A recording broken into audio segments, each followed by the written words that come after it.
Hello and welcome to the fourth video in the introductory training modules. In this one we are looking at applicants and viewings.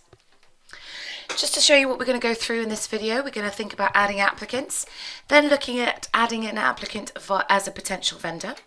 Applicant matching is next, following up with booking viewings, managing viewings from the website and chasing your viewings. So first thing is then adding an applicant, so adding an applicant via the applicant wizard and then the welcome email that they will receive. So hopping into Expert Agent, you can add applicants in a variety of different ways. You can add an applicant via the search box, you can add an applicant via the applicant dashboard, applicant grid, or adding a new applicant from the applicant drop-down. You can add an applicant from a property record, from a tenancy record as well, and from an offer. So loads of different places, and from an appointment. Loads of different places you can add an applicant into the system. Regardless of where you start, you will always be directed to the Add Applicant wizard. So we're going to go through applicants in the top menu and select Add a New Applicant from the drop-down. And I'm just going to fill in this applicant record. So title, forename, surname,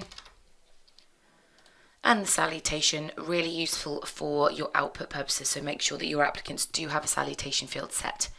If you wanted to add a second applicant at this point, you can, and that would mean that the two applicants were on the one applicant record. If this is for lettings and those applicants are going to be splitting rent equally on a tenancy, it is always advisable to add them in as two individual landlords applicants. Email address for the applicant. And you can see if I tab into the mobile field, I got the option to send emails, a welcome email and weekly email, adding in a mobile number. I then get the option to send text messages and adding in a home and work phone.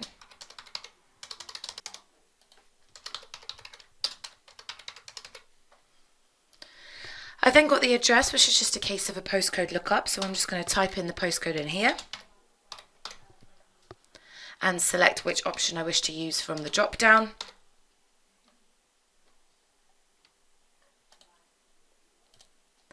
And then we'll go on to the requirements tab, or you can press the next button down at the bottom. So this is the requirements for the applicant. So the first change there that you might need to make is whether it's lettings or not, and do be aware that if you change to your lettings department, you will get further different questions here. That's all covered in the lettings training, either running online every Thursday or on the videos on our YouTube channel. The price they're looking for, that will match them out 20% below to 10% above, generally as a sort of default. You can change that on an applicant to applicant basis. You can also change it for all applicants in configuration. Next field down is due off. Now what that means is, when do you want the system to remind you to speak to your applicants if you haven't spoken to them for a while? Now generally this is set as the default in the configuration to 30 days, meaning if I haven't spoken to this applicant for 30 days, it will pop them on a quick link called due off today.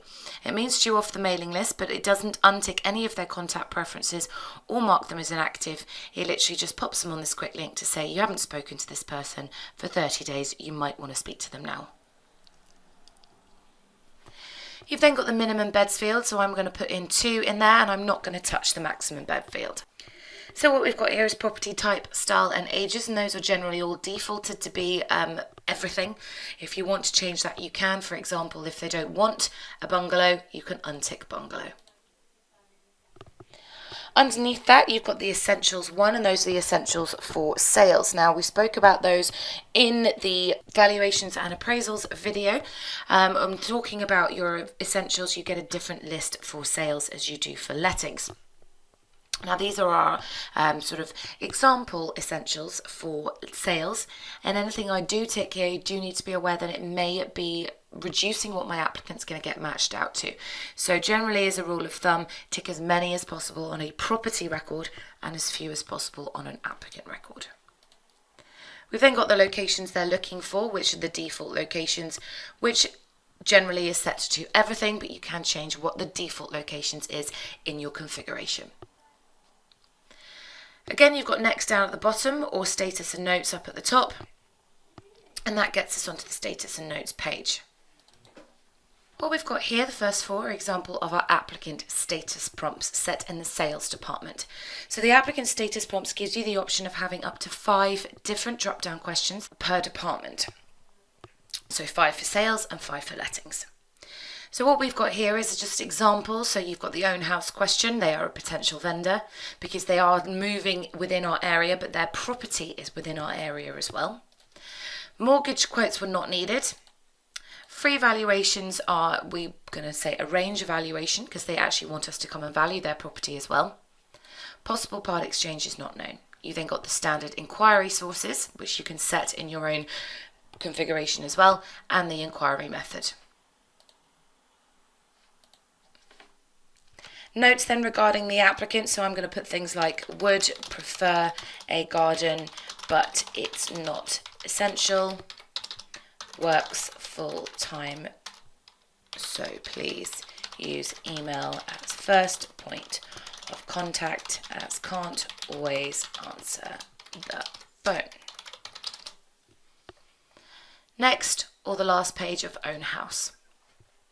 Now, own house is where you can put information regarding their own property in here. Now, even if you do put that in there, if you turn this applicant into a vendor, which we're going to do later, it doesn't pull any of this information in. So it is literally just note boxes at this point. If you wanted to, you can, but what's quite a useful field is this agreement expiry. Now, this is an agreement with another agency. Okay, so other agents instructed, we're going to put they've got Blogs & Co. instructed on their property at the moment. And the reasons they're moving is they are upsizing. The price required with Blogs & Co. is 300. The contract type with Blogs & Co. is sole, and the agreement expiry is at the end of September. Okay. Now that will give me the option of filtering on that date field and finding all of my applicants within where they have an agreement with another agent and where it expires within a certain amount of time. Right, so at the end of the applicant wizard, press the save button. Because I entered an email address and said that I wanted to send the welcome email, it has popped up with the welcome email for me. I can change it if I want to at this point.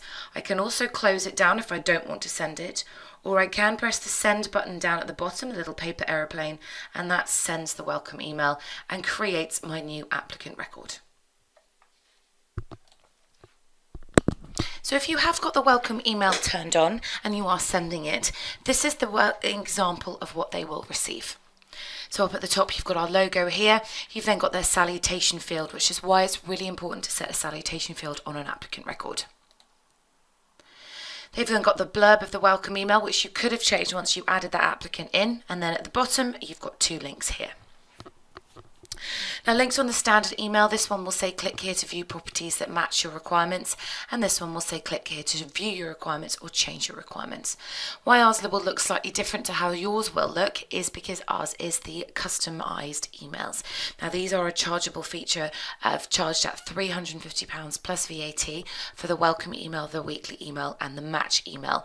And what it does is just make them look a lot different, make them stand out, and you can customize them a lot more. So if you do want to get involved with that, or think that's something that you might want to do, if you get in touch with the account managers, and they will help you out with that one. So I'm going to click on this one, click here to view matching properties, and that will take me through to this sheet here. And that's taking me through to all suitable properties, where if we scroll down, you've got the page numbers at the bottom. They've also got new instructions, price changes, and then all suitable properties. And if they like the look of a property, they can click onto the thumbnail and actually request a viewing as well.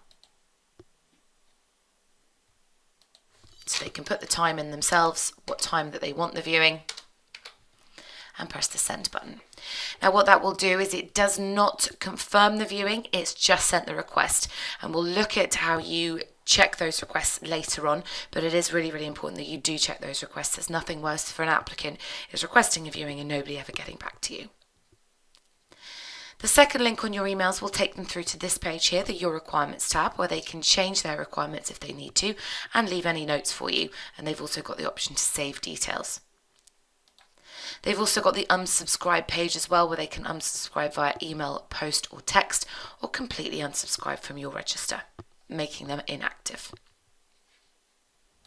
So this is the email that you will receive once an applicant does request a viewing. You can see the details of it there. And this is the sort of email as it comes through. So not only have you got your applicant name, you've also got the property that they're looking for, the date that they're looking for, the time, and then their details to get back in touch with them. So you also get an email, but they also get imported into Expert Agent as a pending viewing as well. Next, we're going to think about adding applicants as a potential vendor, so ascertaining whether the applicant has got a property to sell and adding the applicant as a potential vendor.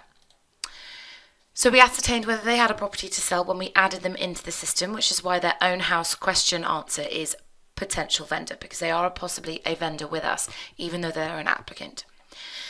So if you remember from the video where we added in the property, you've got the option to right-click and create an applicant from a vendor. We're now creating a vendor from an applicant.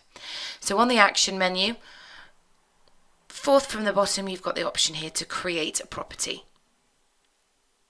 So if you click on that one, it will pull through all of the relevant details from John Snow's applicant record, create a property for it, and then you can book in the valuation if you've got time at that point, or you can right click, add a sticky note and just remind yourself to book the valuation.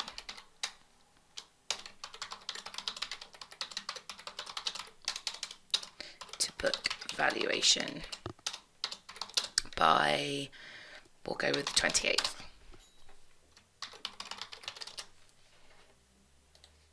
Then close down that property. Next in this video then is applicant matching, so having a think about understanding the show suitable properties option and using the match processor. So hopping into Expert Agent on an applicant record, there are two different methods of matching from an applicant, and this is matching your applicant out to properties that are suitable for them. So you've got your match processor, which we're going to go through first, and then I'll show you how the show suitable properties works as well. So clicking into Match Processor, that opens up a match grid. Now the match grid, whenever you come into it, whether you've come into it from a property or from an applicant, should always be empty unless you know you have run a match and haven't dealt with it.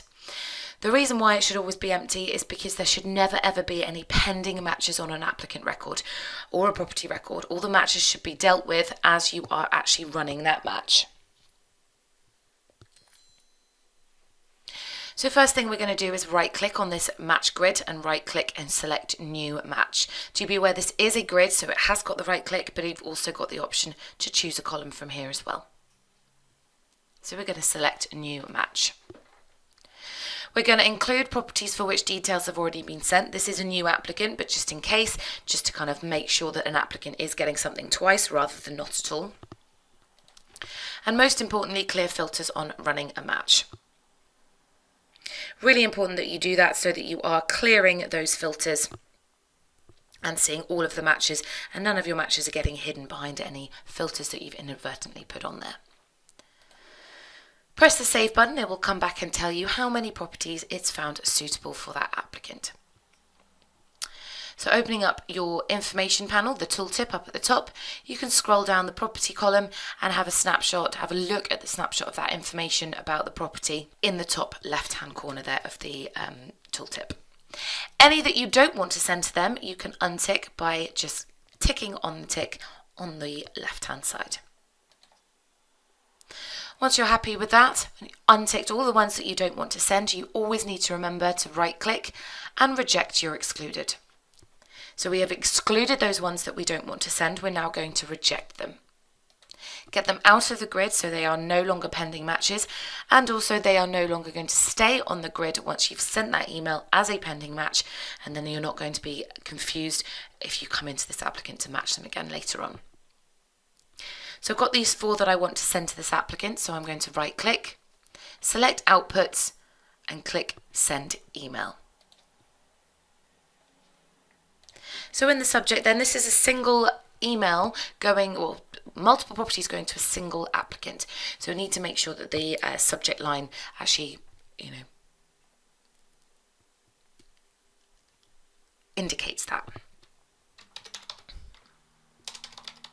So I'm just going to put in here property match for Mr. John Snow. Mark matches as complete, exclude upon completion. Very safe to do that when sending an email, because what that will do is it will look at your applicant record and say, does that applicant have an email address? Are they ticked to receive emails? And if that's the case, it will send that email out and it will mark it as completed and it will remove them from the grid. The only time you would untick any of those is if you are sending out via another output method other than just in email. That is covered on the matching training video, also the matching training session running every other Thursday at 2. So it's successfully sent out all 4 emails is what it says, but what it actually means is it sent out 1 email with 4 properties attached to it. Empty grid, so we can close down the match grid, and on the events tab you can see those 4 matches there.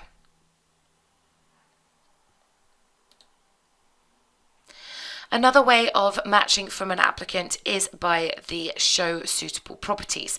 Now this is much more of a presentation view. If your applicant's popped into your office to say, what have you got available for me at the moment, you can use the show suitable properties to show them in a nice presentation view what type of properties you have available for them. So clicking on show suitable properties will open up this box here. You've got your applicant attached to it because you've gone through the applicant record. We've then got their requirements and we can update them here and then click update applicant requirements and it will update the applicant record as well. You've got the locations here as well and then your fact that it's found 6 properties for this applicant. We can search for other properties as well if we need to. If you know that applicant's not going to get matched out to a property for any particular reason, you can add them in. Underneath that, we've got suitable and selected properties. So if I click where it says no selected properties, check all and untick 1, the reason why I've done that, I'm then going to lock them in, is to show you the difference between suitable and selected. Now suitable properties would be all 6, selected properties would be the 5 out of the 6 that I've selected. So if I click show selected properties, that opens up with this page here where we can scroll through the property records using these buttons on the side. You can also then scroll through the property photos using these buttons here, and if they like the look of one, you can keep it ticked. If they don't like the look of one, you can untick it and move on to the next property. Once you've finished, press the big white arrow in the black box, big white cross rather, in the black box, and you're now left with 4 suitable properties. If you've printed out those brochures and given them to the applicant, you can just create the match events to say that you've done that. If you want to send them via email, your applicant didn't want the printout, you can send them via email, which will take you through to a match grid, where you then right-click and send the email. Either way, those matches will get saved onto the Events tab as well, and it will say matched via property presentation. You can also access the property presentation via the Applicants option in the top menu as well. Next thing we're going to think about is booking viewings, so booking them into the diary and confirming the viewing with the applicant and the vendor.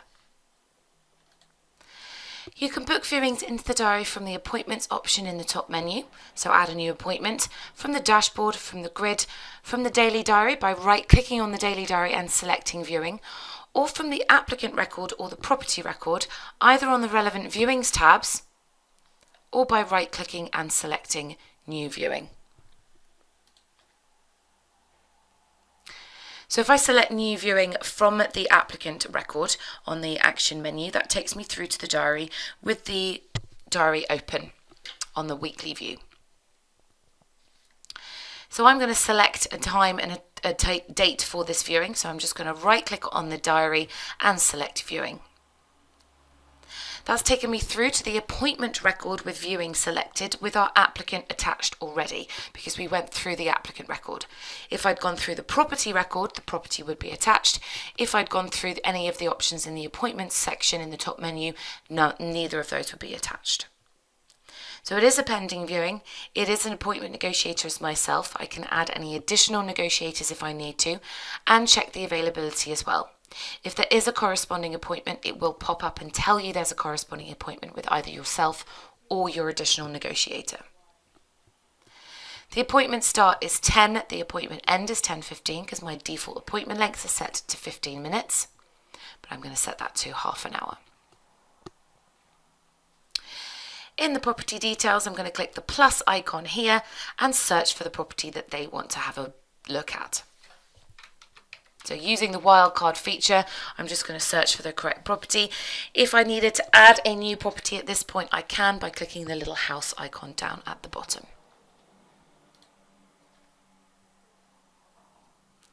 So that means our property is now attached, and I'm just going to do a quick save on that one to save it into the diary whilst I confirm with the vendor. So if I use the down arrow here in the property details, that will open it up and give us a little bit more information. So the vendor would like us to conduct all viewings, but no viewings after 6 p.m. and no on Sunday.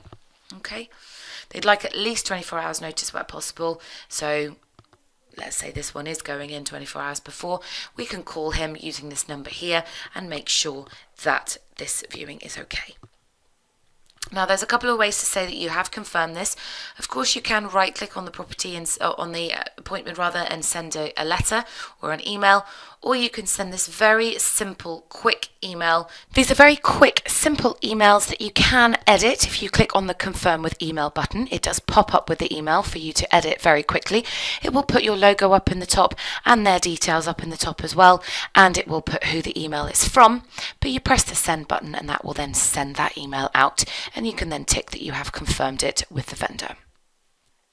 You can then do the same with the applicant if you give them a call, or you could of course just send them a text message or an email using these buttons here. Once you tick that you've confirmed it with both the applicant and the vendor, the status on the viewings gets set to confirmed, and you can right click and save and close. That viewing is now in the diary. As if you see there, it says VCO, viewing confirmed, and it's in blue. If it wasn't confirmed, if it was still pending, it would say VPE and it would be in pink. Next, we're going to think about managing viewings from the website, so accessing your pending viewings quick link and confirming or rescheduling the appointments. So hopping into Expert Agent again, I keep my pending viewings quick link on my right hand toolbar. You can of course keep it on the appointments dashboard. It is entirely up to you, or the appointments section in your homepage. Opening up the right hand toolbar though, I'm going to scroll down to my appointments section, and I've got there the pending viewings. Now hopefully you guys will never have 402 pending viewings, as these are viewings that have been left in the diary with a status of pending, or these are the pending viewings that have come through from your website or from that welcome, weekly or match emails. So I'm going to click onto that link. That opens up a pre-filtered grid of all of my viewings that have been set in the diary as pending, left in the diary as pending, or have come through from the website.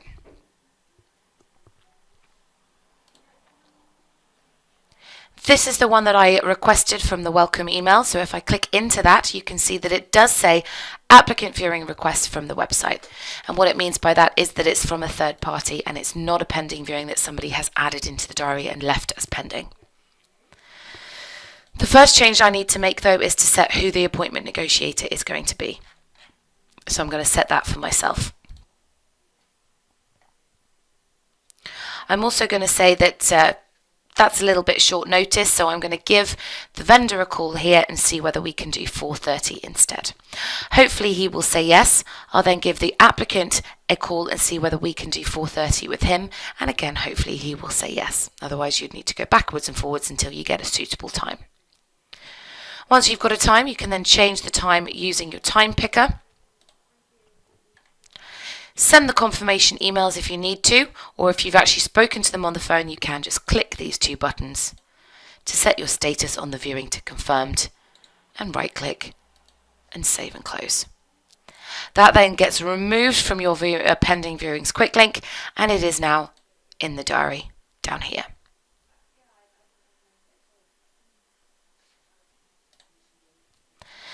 Last section then is chasing your viewings, so accessing the viewings to chase quick link, the viewings to feedback quick link, and the viewings planner.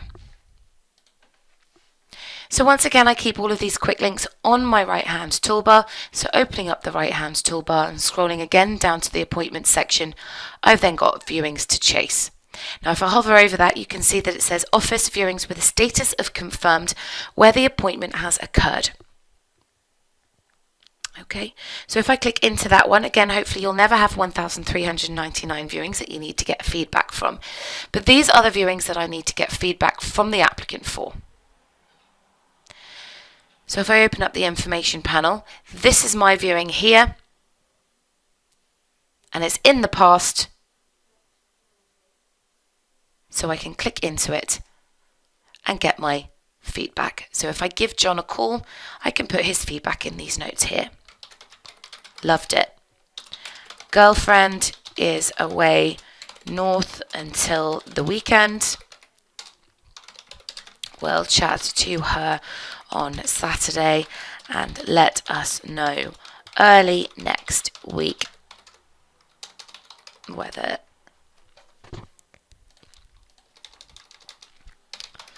he wants a second viewing. BST marked as task to call John on Tuesday. Okay, so I'm going to set that as a task for myself to call them next week if I haven't heard from him to book in a second viewing. I'm going to set the status on that viewing to chased because I have chased it for feedback, and right click and save and close, and you can see that viewing has now disappeared from this grid as well. Opening up the right hand toolbar again, the next section I need to look at is viewings to feedback, which as you can see are office viewings with a status of chased. So these are the ones to feedback because I've got the viewing feedback from the applicant, but I need to give the feedback to the vendor. So I haven't quite yet done that. So again, this is a pre-filter grid of all of my viewings that are set in the diary with a status of chased. And you can see the different colour of the chased status is now purple. So that's my appointment there, so I click into that one. And I can either put those notes in the vendor or landlord visible notes if I'm sending the vendor portal, but do be aware your vendor will be able to see that, so be a little bit more professional if they didn't like it. I can right click and create a letter to pull through this information into an email to my vendor. And I can also give Mark a call. Once I have done that, I set the status to fed back, right click, save and close. That viewing is still open, but it has actually been removed from the viewings to chase now. On the weekly diary, you can see it's now gone yellow, and if I needed to open that viewing again, I can open it from the appointments grid. Select the appointment type and select the status.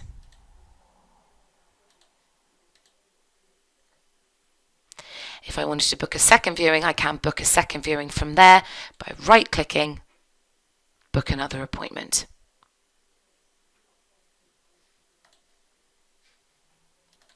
So we've worked our way through those viewings and we've actually confirmed them, we have chased them, and we've also fed the feedback back as well. So last thing we need to think about is the viewings planner. Now the viewings planner is the third unofficial diary view.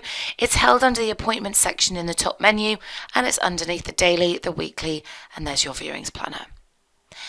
Now the viewings planner, it says there is a quick and easy way to book multiple viewings to avoid duplications. Of course you can check your availability on those properties if you need to, on the appointment if you need to as well. But the appointments viewings planner will just show you quickly at a glance whether you've got an appointment at that time or not. So we've got two columns here. It's a little bit different, but each column suggests a step. So we've got two columns, we've got a Wednesday column and a Thursday column. Down the left hand side we've got the steps here, so we're going to choose an applicant on step 1. You can now see for each day I've got an applicant and now a negotiator column as well. I'm then going to choose a property, And you can now see for each day I have got an applicant, a property and a negotiator column. This means then that I can look across all three and quickly decide when is the appropriate time. If I wanted to book in, for example, if I didn't have the property there, if I wanted to book in an appointment for this applicant at 1 Shepherd's Barton, I couldn't because the property diary is telling me that there is an appointment at 10:30. So I would need to book it in for 11 instead. It's very simple to do. It's just a right click, you select viewing from the drop down, and you just book your appointments in, sending those confirmation emails.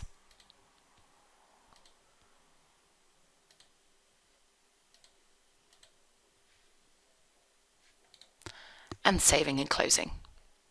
And that's then been booked in. You can see that it hasn't gone into the negotiator column, and the reason why is because that viewing is set as an unaccompanied viewing. It defaults to show you unaccompanied viewings in the diary, and if I went back to the weekly diary, you could not see that appointment in there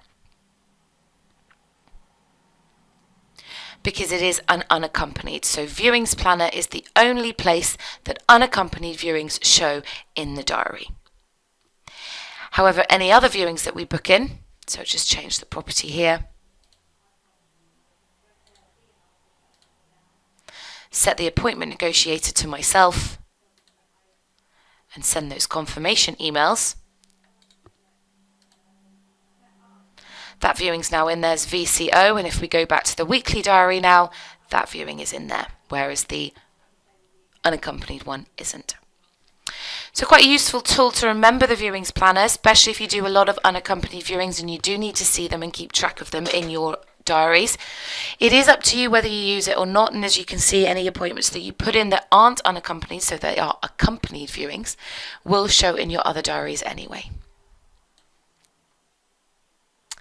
So that is it on the introductory training modules on the videos.